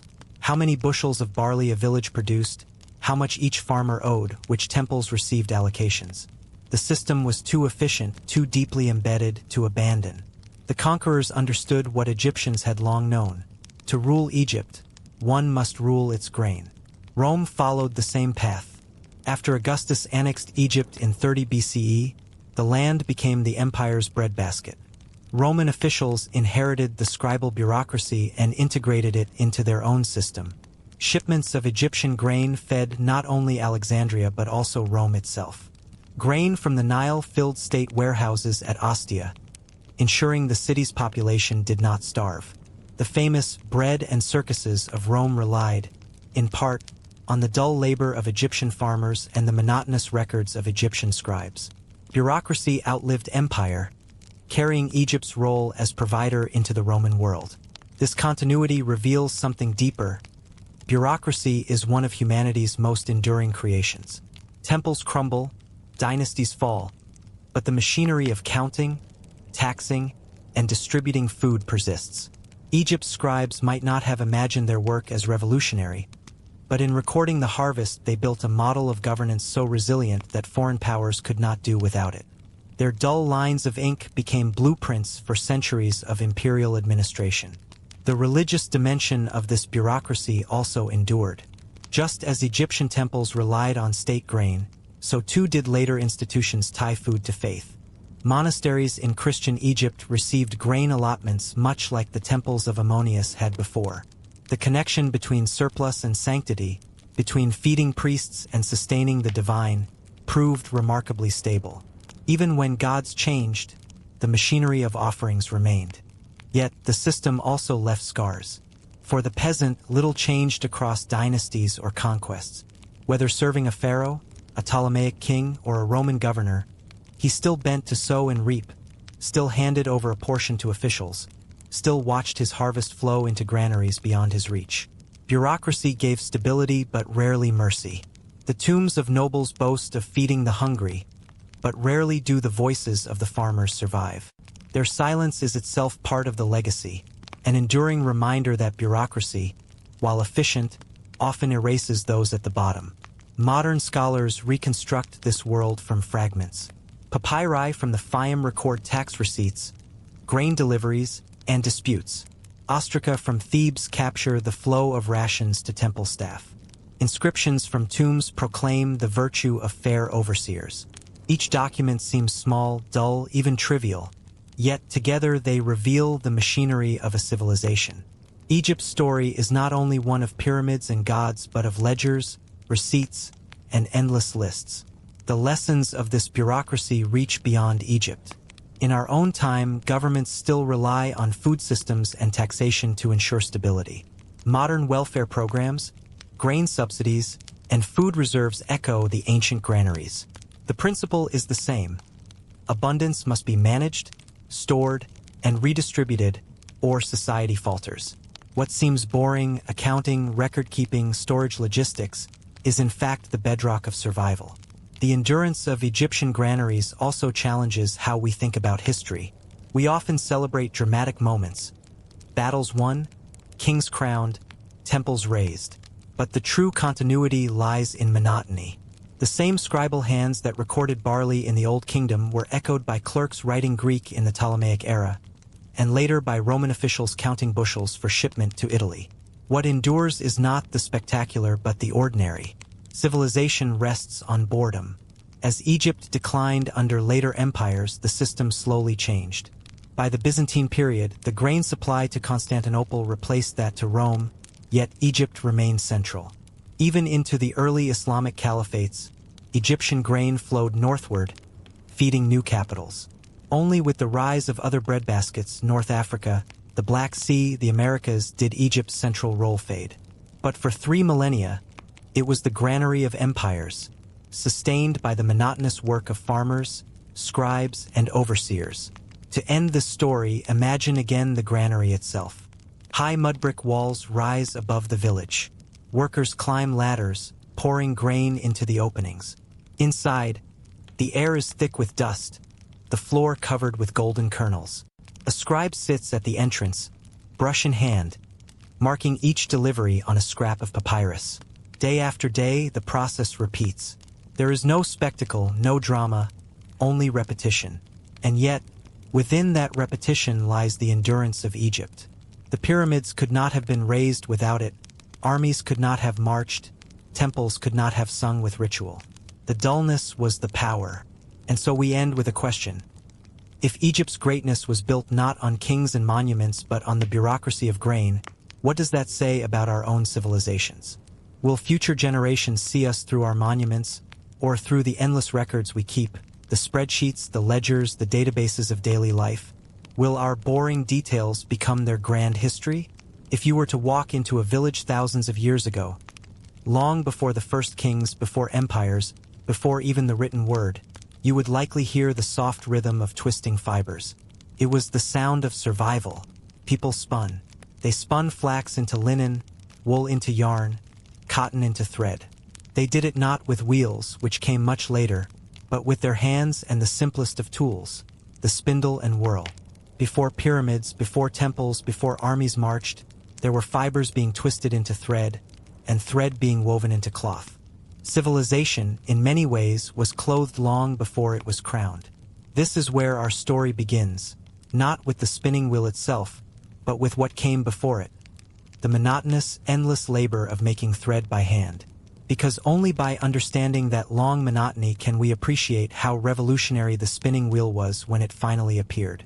For thousands of years, spinning was done with a drop spindle, a stick weighted with clay, stone, or wood.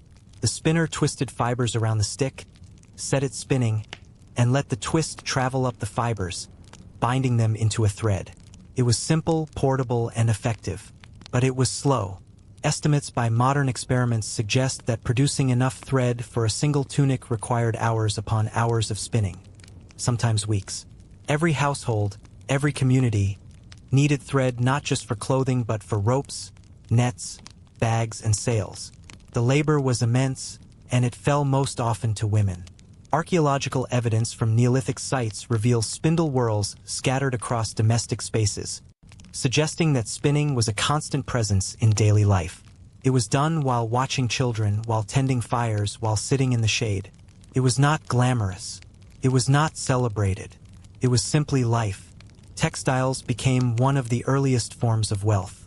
In Mesopotamia, temple economies counted cloth alongside grain and silver. In Egypt, linen was prized not only for clothing but for wrapping the dead, layers upon layers spun and woven by unseen hands. In the Andes, finely woven cloth carried more prestige than gold, offered as tribute and buried with the elite. Yet the labor behind these textiles remained invisible. The whorls, the spindles, the endless turning of fiber into thread. These left few monuments.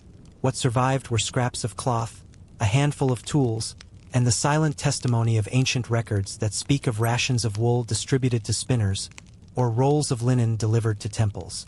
The monotony of spinning shaped societies. In many cultures, girls began spinning from childhood. By the time they married, their skill was taken for granted.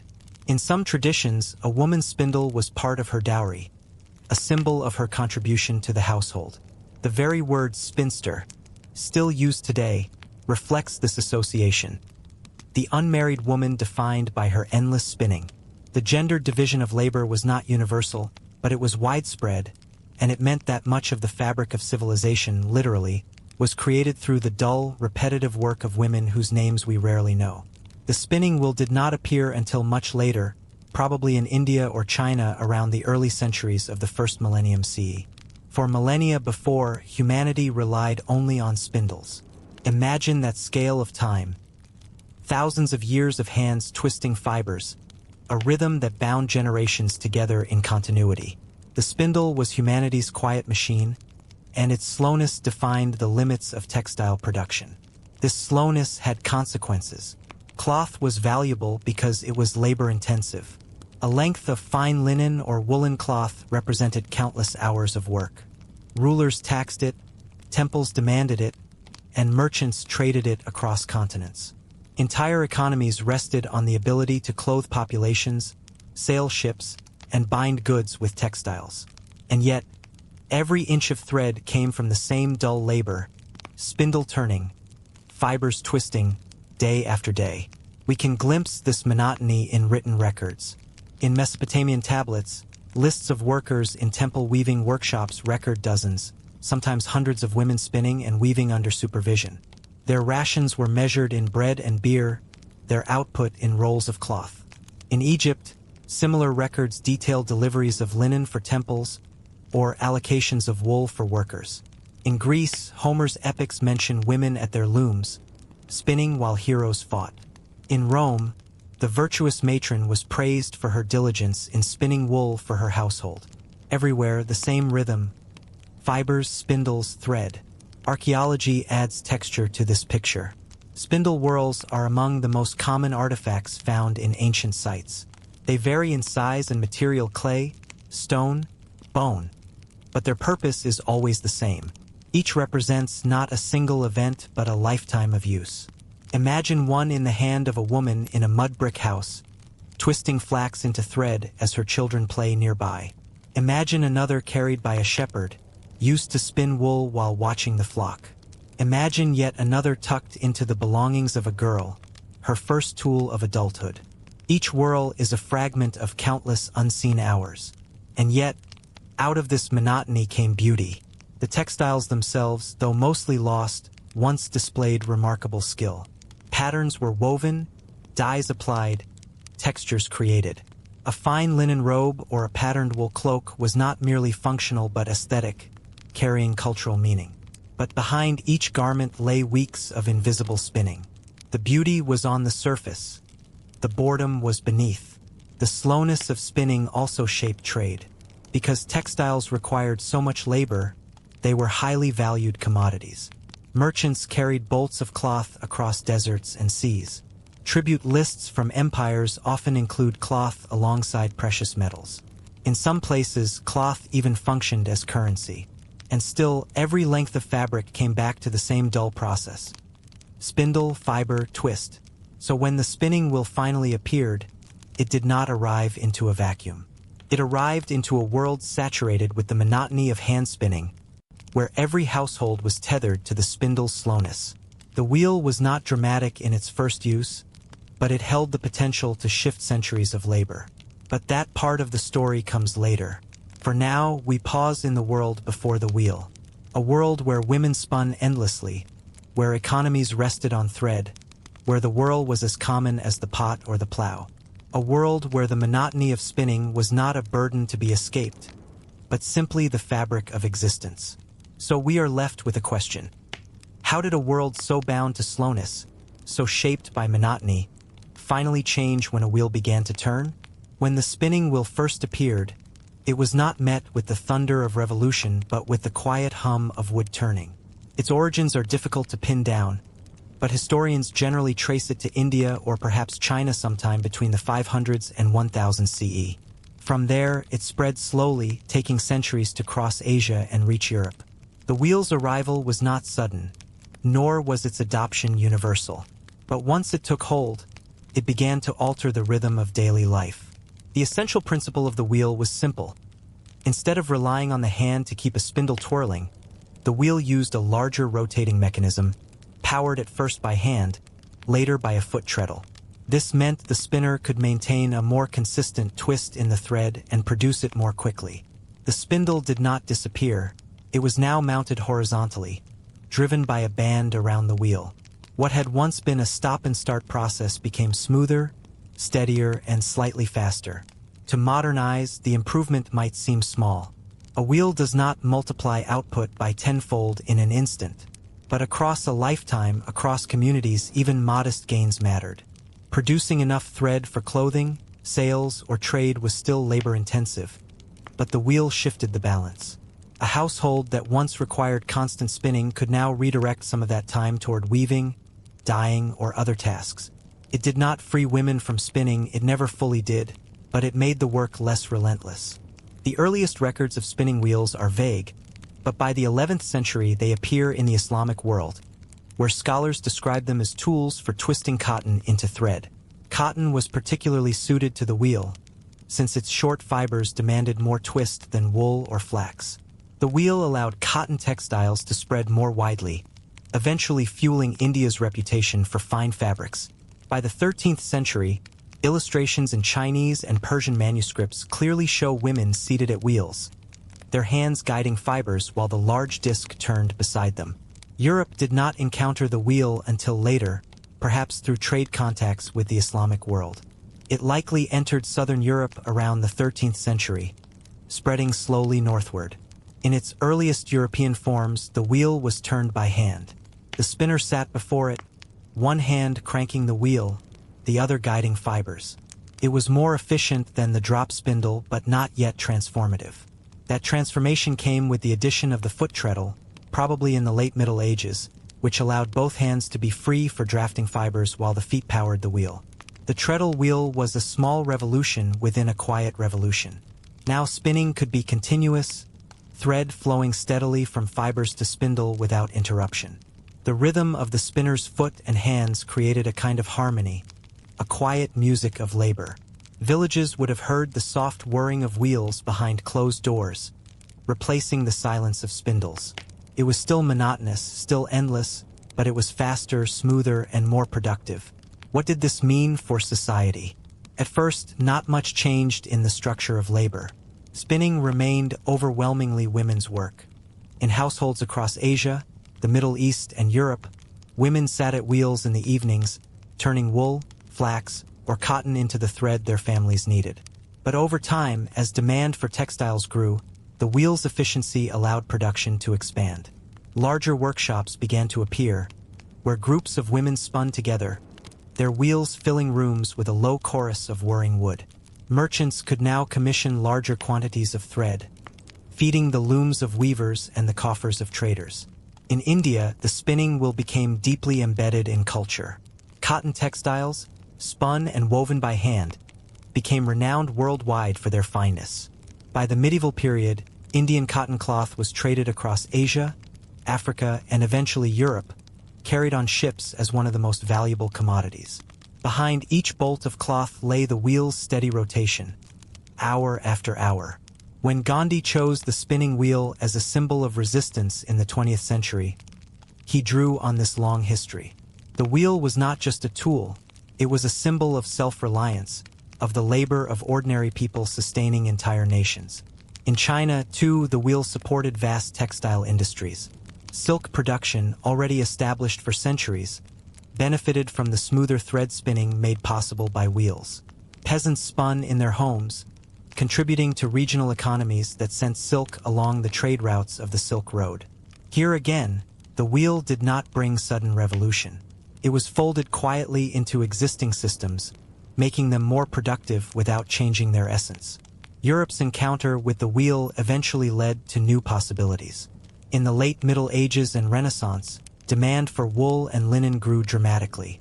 The wheel could not yet keep pace with the exploding needs of the textile trade, but it helped bridge the gap.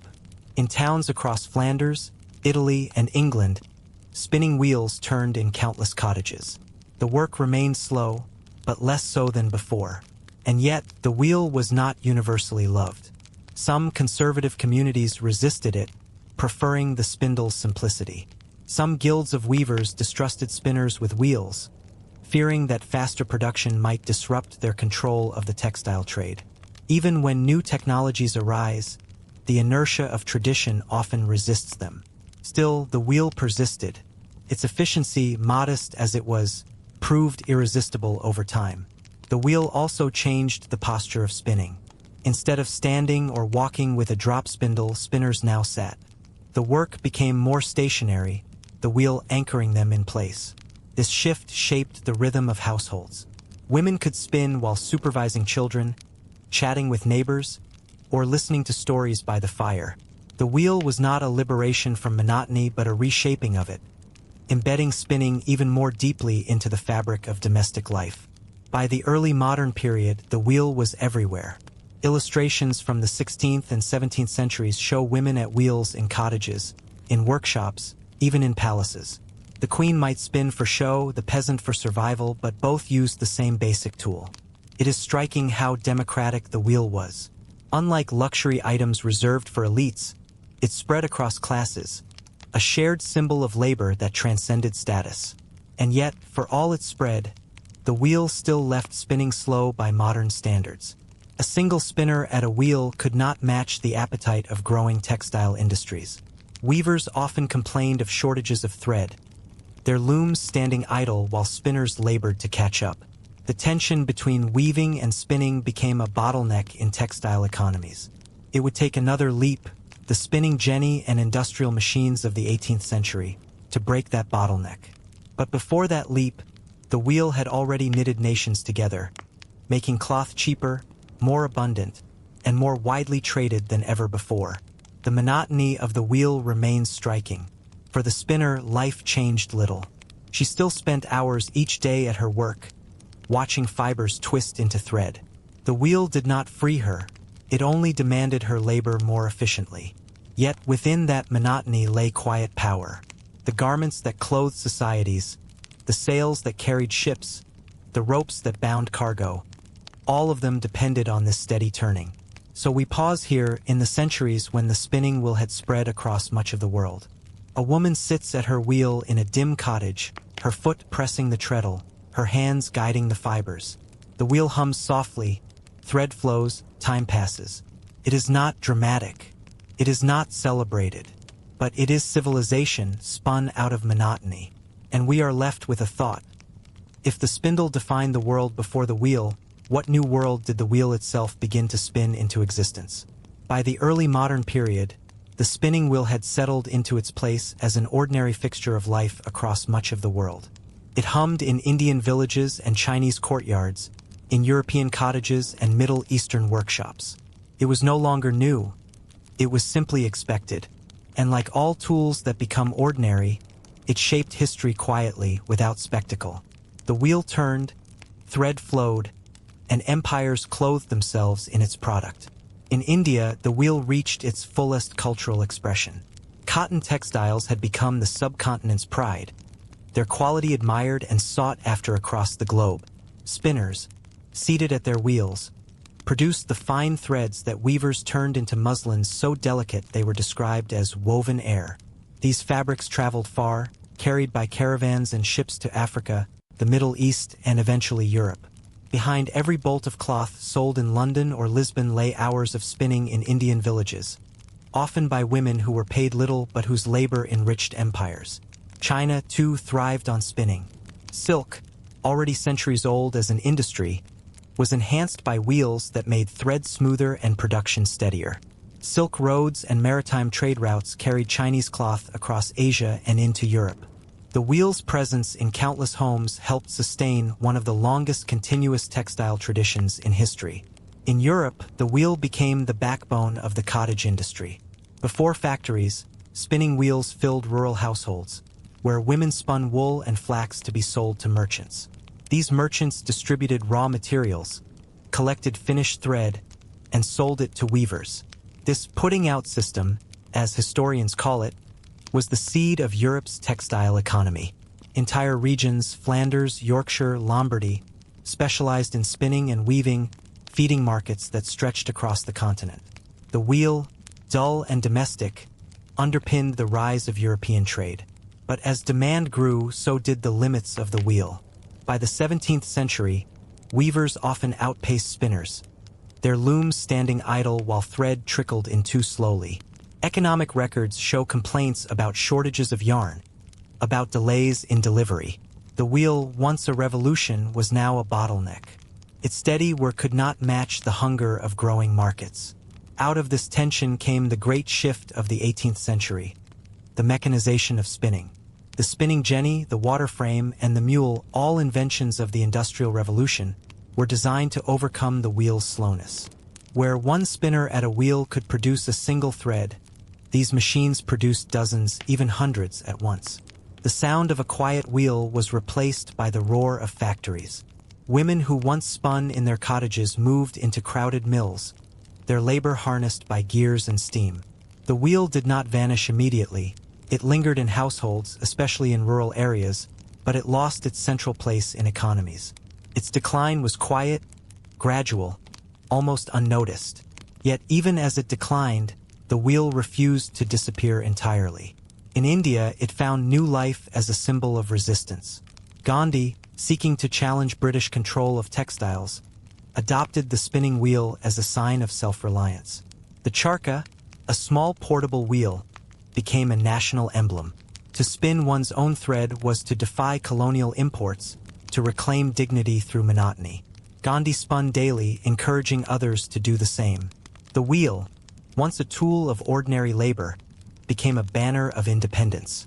It appears even today on the flag of India, stylized as the Ashoka Chakra. Few tools have carried such symbolic weight across millennia. In Europe and America, the spinning wheel became a relic, a reminder of pre-industrial life. By the 19th century, it appeared in paintings and poems as a symbol of simplicity, domesticity, and nostalgia. Romantic writers imagined cottages where mothers spun by the hearth while children played at their feet. The reality had been less idyllic. Long hours, sore hands, low pay, but memory softened the edges. The wheel's monotony became, in hindsight, a vision of harmony. Archaeology and anthropology remind us of the deeper truth. The wheel, like the spindle before it, demanded constant labor. Spinners rarely escaped the burden. Even with its efficiency, spinning remained slow, and economies continued to demand more. The wheel did not liberate women from monotony. It tied them more firmly to it. In records of cottage industries, women's workdays stretched from dawn to dusk, much of it at the wheel. The hum of the wheel was the hum of unending obligation. Still, within that monotony lay resilience. Societies clothed themselves, equipped ships, and tied goods for transport because the wheel kept turning. Without it, trade networks would have faltered, armies would have gone unclothed, and economies would have stalled. The wheel's ordinariness was its strength. Modern museums often display spinning wheels as quaint artifacts, their wooden frames polished under glass. Visitors admire them as symbols of a simpler past. Yet few pause to consider what they meant in practice. Hours upon hours of patient labor, generations of women bent over fibers, empires dependent on domestic monotony. Each wheel in a museum once stood in a home, its rhythm woven into lives now forgotten. And so the wheel leaves us with a paradox. It was at once revolutionary and tedious, empowering and exhausting, ordinary and essential. It did not dazzle like gold or inspire awe like cathedrals, but it knitted nations together in trade, clothed populations, and gave rise to symbols that still endure. As you imagine the end of the story, picture one final scene. A woman seated at her wheel in the twilight, her foot pressing the treadle, her hands guiding the thread. The wheel hums softly. Outside, a world of empires and revolutions moves on. But inside, the monotony continues. That monotony, multiplied across millions of lives, is what built history.